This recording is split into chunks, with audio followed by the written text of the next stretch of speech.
Hello all, welcome to pro acad your lifetime mentor.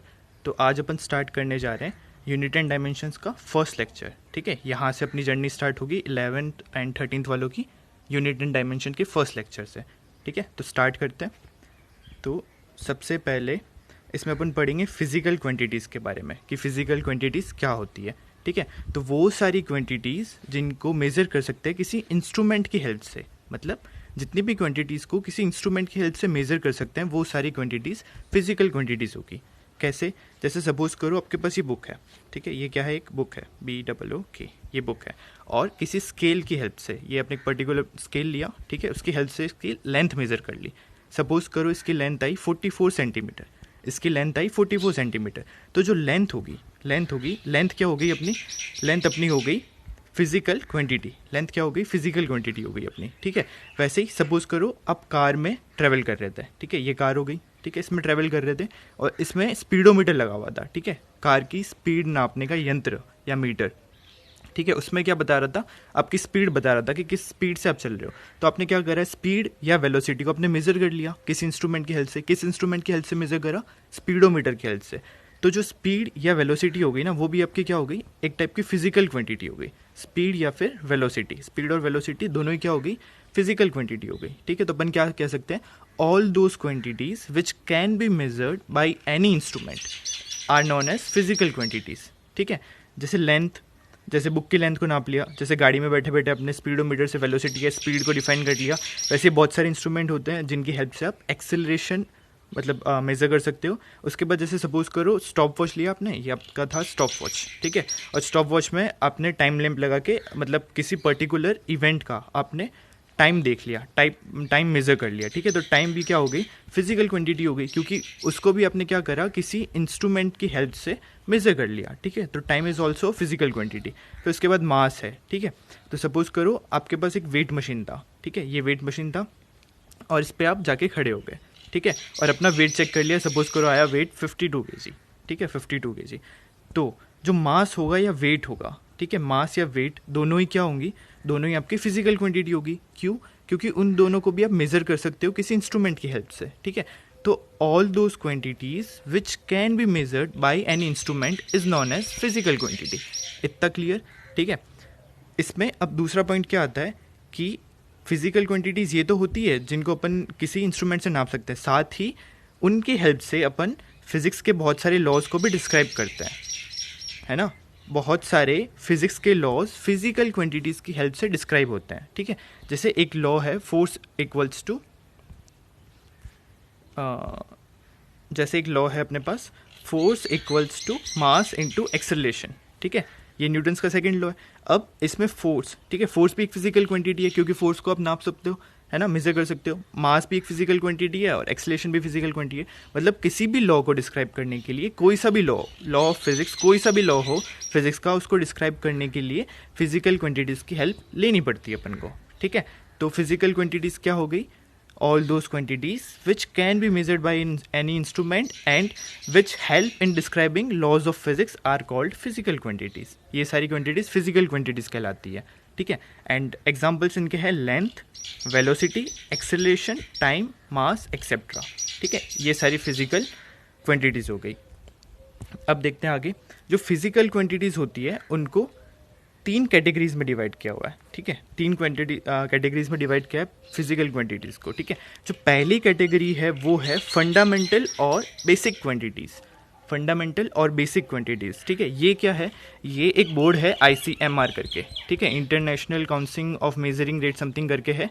ठीक है, ICMR करके। तो इन्होंने इस पूरे मतलब काउंसिल ने 7 बेसिक फंडामेंटल क्वांटिटीज़ को फिक्स कर रखा है पूरी दुनिया के लिए। ठीक है, 7 बेसिक फंडामेंटल क्वांटिटीज़ फिक्स कर रखा है। ठीक है, उसके बाद डिराइव्ड क्वांटिटीज़ क्या है? वो सारी क्वांटिटीज़ जो फंडामेंटल क्वांटिटीज़ की हेल्प से डिराइव करते हैं अपन। मतलब कोई 2 क्वांटिटीज़ का प्लस माइनस एड सब्ट्रैक्ट करके कुछ रिलेट करके अपन कोई नई क्वांटिटी निकालते हैं, उसे अपन डिराइव्ड क्वांटिटी कहेंगे।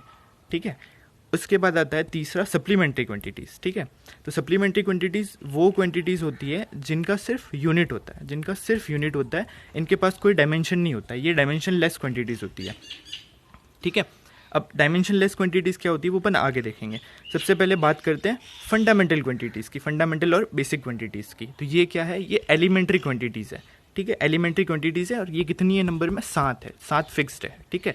और इनकी हेल्प से अपन डिराइव्ड क्वांटिटीज़ को, मतलब नई क्वांटिटीज़ का अपन कर सकते हैं डिस्कवर, नई क्वांटिटीज़ को डिस्कवर कर सकते हैं, ठीक है। और डिराइव्ड क्वांटिटीज़ कहाँ से निकलती है, फंडामेंटल क्वांटिटीज़ को रिलेट करके, ठीक है। अब चलते हैं आगे, तो पढ़ते हैं अब फंडामेंटल और बेसिक क्वांटिटीज़ के बारे में, ठीक है। ये क्या होती है, तो these are elementary quantities, any other quantity can be derived from these, मतलब कोई भी दूसरी क्वांटिटी इनकी हेल्प से डिराइव कर सकते हैं अपन, फंडामेंटल क्वांटिटीज़ की हेल्प से, ठीक है। उसके बाद तीसरा इंपॉर्टेंट पॉइंट है कि all the basic quantities are chosen such that they are independent of each other, ठीक है। ये पॉइंट इंपॉर्टेंट है। इसका मतलब क्या है, जैसे मैं कोई भी अगर फंडामेंटल क्वांटिटीज़ को डिफाइन कर रहा हूँ, ठीक है, जैसे मैंने कोई भी ए बी सी, ये 3 मैंने फंडामेंटल क्वांटिटीज़ ले ली, ठीक है, तो ये तीनों एक दूसरे के इंडिपेंडेंट होनी चाहिए। मतलब बी के बढ़ाने या घटाने से ए या सी पे कोई इफेक्ट नहीं पड़ना चाहिए, या ए के घटाने या बढ़ाने से बी और सी पे इफेक्ट नहीं पड़ना चाहिए, और सी को बढ़ाने या घटाने से ए और बी पे कोई इफेक्ट नहीं पड़ना चाहिए। मतलब ए बी सी तीनों में कोई किसी टाइप का रिलेशन तो हो सकता है, लेकिन डिपेंडेंसी नहीं होनी चाहिए, ठीक है। मतलब एक को कम ज़्यादा करने से दूसरे या तीसरे पे कोई फ़र्क नहीं होना चाहिए, ठीक है। ऐसी होती है अपनी फंडामेंटल क्वांटिटीज़। तो देखते हैं अपन कौन कौन सी फंडामेंटल क्वांटिटीज़ होती है अपने पास। तो ये क्वांटिटीज़ है ये 7, ठीक है। अब इनमें सबसे पहले आता है लेंथ, ठीक है, लेंथ। उसके बाद आता है मास, और ये जो ब्रैकेट्स में दे रखे हैं ये इनका सिंबल है। तो लेंथ का सिंबल एल से आ गया एल, ठीक है, मास एम से आ गया एम, टाइम का होता है टी, टाइम का क्या होता है टी, ठीक है, एंड टेम्परेचर का होता है के। अब टेम्परेचर का के क्यों, क्योंकि टेम्परेचर का जो एसआई यूनिट होता है वो होता है केल्विन, क्या होता है केल्विन, ठीक है। तो केल्विन के के से इसका सिंबल दिया हुआ है, ठीक है। उसके बाद में फिफ्थ आता है इलेक्ट्रिक करंट, इलेक्ट्रिक करंट का सिंबल होता है ए। अब ए क्यों, क्योंकि इलेक्ट्रिक करंट का जो एसआई यूनिट होता है वो होता है एम्पियर, क्या होता है एम्पियर। तो एम्पियर का फर्स्ट लेटर ए ले लिया, ठीक है। उसके बाद लुमिनस इंटेंसिटी, इसका सिंबल है सी डी। अब सी डी क्यों, क्योंकि इसकी जो ऐसा यूनिट होती है वो होती है कैंडेला, CANDELLA, कैंडेला। तो कैंडेला से सी डी ले रखा है, ठीक है। उसके बाद आता है अमाउंट ऑफ सब्सटेंस। अब अमाउंट ऑफ सब्सटेंस में मोल क्यों, क्योंकि इसका जो यूनिट होता है वो होता है MOLE, मोल, ठीक है, इसलिए इसका मोल ले लिया सिंबल, ठीक है। तो ये सारी फंडामेंटल क्वांटिटीज़ है जिनको अपन को याद करके रखना है, और ये साथ ही फिक्स्ड है। यही फंडामेंटल क्वांटिटीज़ की हेल्प से अपन दूसरी क्वांटिटीज़ को डिराइव करते हैं हमेशा, ठीक है। तो आगे देखते हैं। अब बात करते हैं डिराइव्ड क्वांटिटीज़ के बारे में। अब डिराइव्ड क्वांटिटीज़ का क्या बताया था कि ये सारी क्वांटिटीज़ फंडामेंटल क्वांटिटीज़ की हेल्प से अपन डिराइव करते हैं, है ना। मतलब फंडामेंटल क्वांटिटीज़ को रिलेट करके, मतलब 2-3 क्वांटिटीज़ को रिलेट करके अपन डिराइव्ड क्वांटिटीज़ निकालते हैं, ठीक है। तो इसकी डेफिनेशन पढ़ते हैं कि physical quantities which can be express in terms of basic quantities, मतलब वो सारी क्वांटिटीज़ जिनको अपन जो 7 बेसिक क्वांटिटीज़ हैं इनकी टर्म्स में एक्सप्रेस कर सकते हैं, आर कॉल्ड डिराइव्ड क्वांटिटीज़, ठीक है। जैसे F equals to ma, force equal to mass into acceleration, और एक्सलेशन को क्या लिख सकते हैं V/t, और V velocity by time, velocity को क्या लिख सकते हैं डिस्प्लेसमेंट बाई टाइम, तो displacement by time into time, तो S/t² हो गया, ठीक है। अब एक बार आगे देखना, अब F इक्वल्स टू ms/t² हो गया। अब अगर मैं फोर्स का डायमेंशनल फार्मूला लिखूंगा, ठीक है, अब डायमेंशनल फार्मूला क्या होता है ये थोड़ा आगे चल के देखेंगे, अभी के लिए इतना याद रखना है कि इस ब्रैकेट में कुछ भी बंद हो, ठीक है, जैसे x बंद है तो इसको बोलेंगे अपन डायमेंशनल फार्मूला ऑफ x, इसको क्या पढ़ेंगे डायमेंशनल फार्मूला ऑफ x, ठीक है। तो यहाँ पे मैंने लिखा dimensional formula of force equals two dimensional formula of mass into dimensional formula of displacement divide by dimensional formula of time का स्क्वायर, ठीक है। अब मास का तो m ही होता है, सिंबल मैंने पीछे बताया था, मास का क्या होता है m।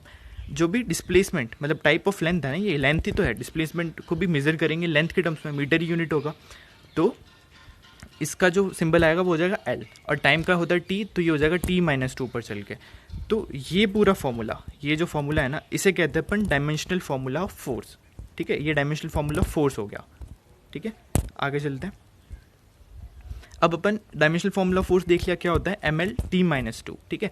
अब अपन कह सकते हैं कि इसका एक डायमेंशन है, इसका कितना डायमेंशन है, एक डायमेंशन है m में, एक डायमेंशन की इसकी पावर 1 है ना, तो वन डायमेंशन इन m, यानी मास में इसका एक डायमेंशन है, ठीक है। उसके बाद 1 डायमेंशन है इसका एल में और -2 डायमेंशन है टाइम में, -2 डायमेंशन है टी में, ठीक है।